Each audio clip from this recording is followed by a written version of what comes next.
Hey everybody, welcome back to American History with Mr. Finn. Today we are finishing up the West. We had some things going on with Mexico and Texas, and people were coming into that area.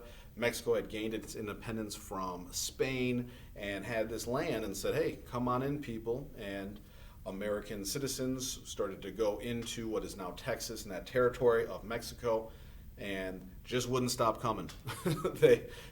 A flood. They needed more land. More and more Americans were coming into Texas to the point that Mexico was like, whoa, whoa, whoa, stop, stop, stop. We are losing Texas to all of these people who are coming in to our country.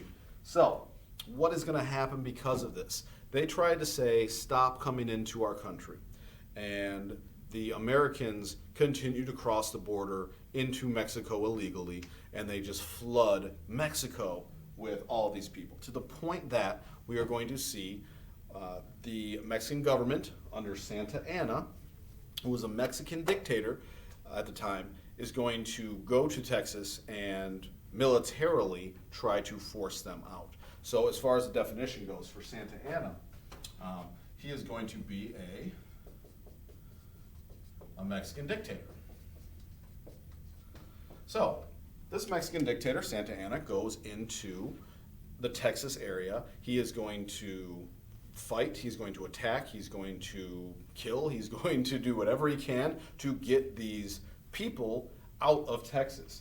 And one of the major things that happens during this time period in Texas is going to be the Alamo. Maybe you've heard of it. Fairly famous. Santa Anna is going to, let's say, the Alamo.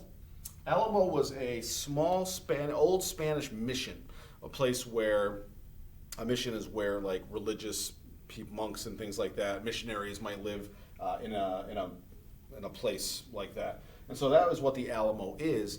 And at the Alamo, you're going to see a lot of American settlers who had come to Texas bunker down in the Alamo. Santa Anna is going to surround the Alamo, and he is going to attack it. He is going to, unfortunately, kill the people who were inhabiting that area, the men, not the women and children. But the Alamo is going to be a big thing. In fact, we even get a term in the United States. Remember the Alamo.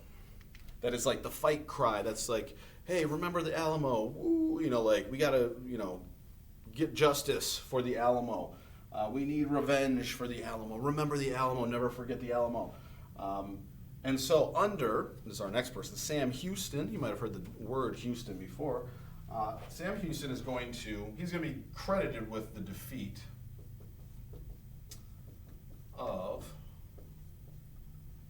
Santa Anna. That doesn't look too good. Let me make sure that. Santa Anna.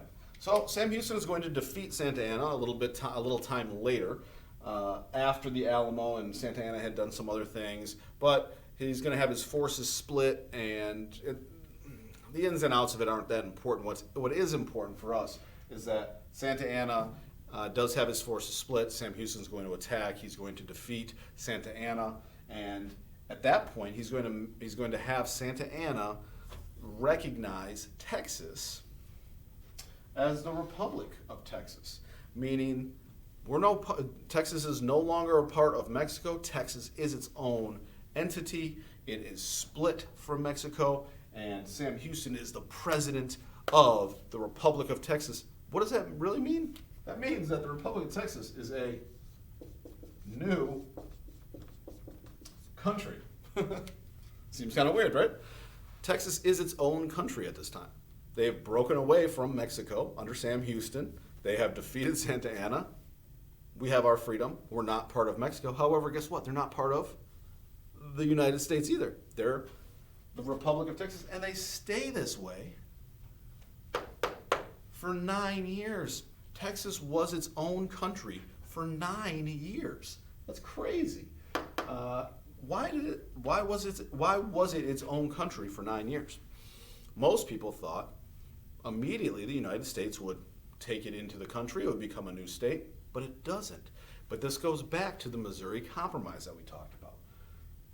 If Texas comes in, Texas is going to be a new slave state, which means it would then offset the balance of power between slave states and free states. Slave states would then be able to control Congress and the government and pass laws and do all this stuff, and the free states would be at a disadvantage. So what that means is the United States just says, we're not taking you in right now because you'll offset the balance of power and that'll be bad for us. So you're good. For 9 years. So Texas just chills as its own country for 9 years because it would have offset the balance of power in the United States. And so in that area, directly in the south where Texas is today, you have the United States, you have the Republic of Texas, and you have Mexico. However, Mexico still is going to be unhappy with this. I'll explain why in a second. Obviously, they lost land. They're not happy about that. But let's take a look real quick at something else, the Oregon Trail. The Oregon Trail is one of a number of trails. What does this Oregon Trail do for West? People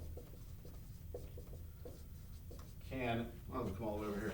People can get to the West Coast.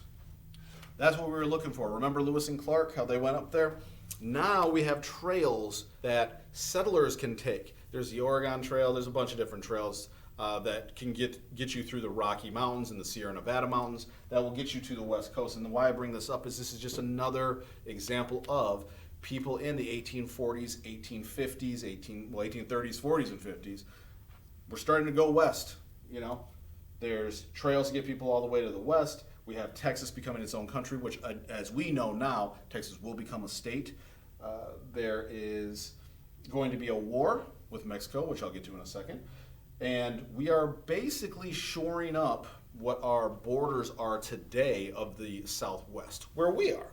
We know where our border is, New Mexico, California, everything in our Southwest border is going to be kind of in place when we get into the 1940s and 1840s, 1850s.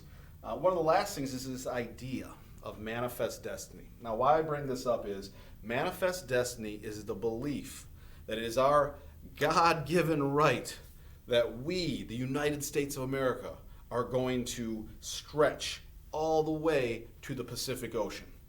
It starts out as a journalistic term. Someone writes it in, in a newspaper, and then we start to see it become like a political platform.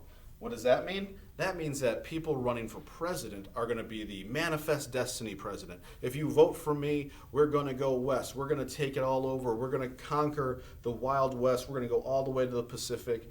I am your manifest destiny president. In fact, the person that I'm speaking of is going to be President Polk. Now, you really don't need to know much about President Polk other than he's our manifest destiny president. What I do want to do is give you a definition, so when I ask you on a quiz, you'll know what it is. It's a belief that USA will stretch, let's just say, as we know, from sea to shining sea. From sea to sea, meaning the Atlantic Ocean to the Pacific Ocean. The belief that the United States has the right, the God-given right, to stretch from sea to shining sea. This is going to lead us into war with Mexico. We don't really get into the Mexican-American War too much, so let me just give you a brief rundown of what happens. Mexico's still sore over Texas for good reason, but as this belief in manifest destiny starts to pop up, people start to go in. In fact, we even, in the United States, have a border who we say the border is, let me explain it very briefly, the Mexican-American War. Mexico says this line is the border. This is the USA, this is Mexico. Now, what we say is we go, no, no, no. This isn't the border. This is the border down here. And Mexico's not there, but Mexico starts down here. and up here is the USA, which means that Mexico and the United States say each other have that land.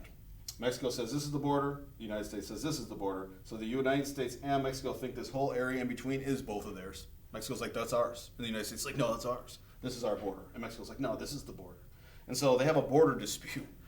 The problem is the United States does something a little offhanded, and they go into this area.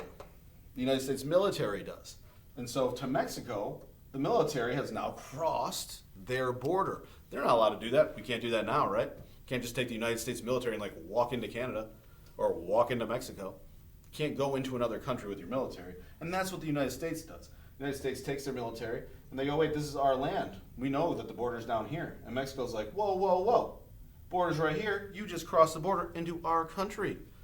That's a problem, which starts a fight, and then a war breaks out. However, Mexico was not in a place to really take on the United States at that point in time. Remember, they had gotten their independence from Spain.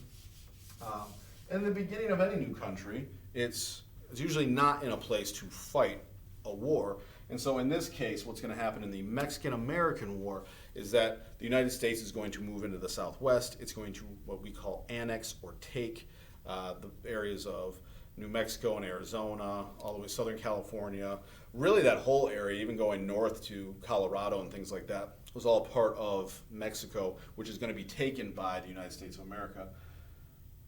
And that's that. I mean, once the Mexican-American War is over, the Mexican-American War ends with the United States going around and attacking Mexico City. Mexico City didn't have a big military force there at the time, and so the United States really conquers Mexico, and could have. And there were people in the United States that said, why don't we take it?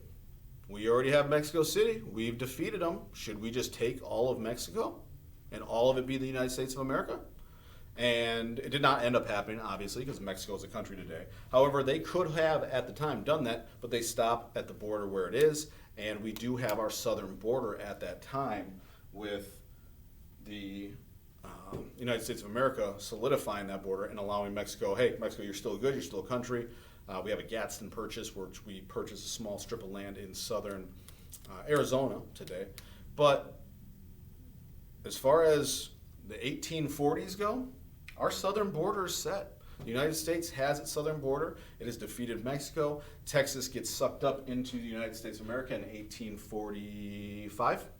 And so by 1845, Texas is in, Mexico has been pushed down, and we have that land. And manifest destiny, this idea, this belief that it is our God-given right to stretch from sea to sea, has taken hold, and we are all the way from our original 13 colonies to California, and that is our country in the West. Now, it still remains what we would call the Wild West for years. I mean, if we just say all of this stuff is happening and it's 1850, right? The Wild West is really the Wild West, really into 1910 or so. I mean, Arizona becomes a state in 1912.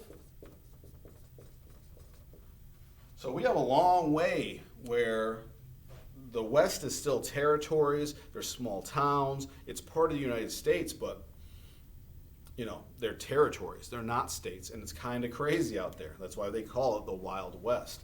And so, again, even though all this happens, the West is still kind of open for business. There are still Native Americans living there, there are still small towns, there are the West Coast is getting larger. We're going to see in 1849 a gold rush in California, which is going to increase the population in certain cities like San Francisco. But it's pretty open for a while still. But we're going to take a break from the West with our border solidified, and we are going to move back to the East because we're going to start to see the coming of our Civil War. But we had to finish up knocking out the West today. So make sure you give me these notes. You guys have been doing a fantastic job. You can pause if you didn't take them while I was doing them. Fantastic job of getting everything to me on the right day for participation and attendance purposes. So keep it up, and we're plugging along, and I will see you next class.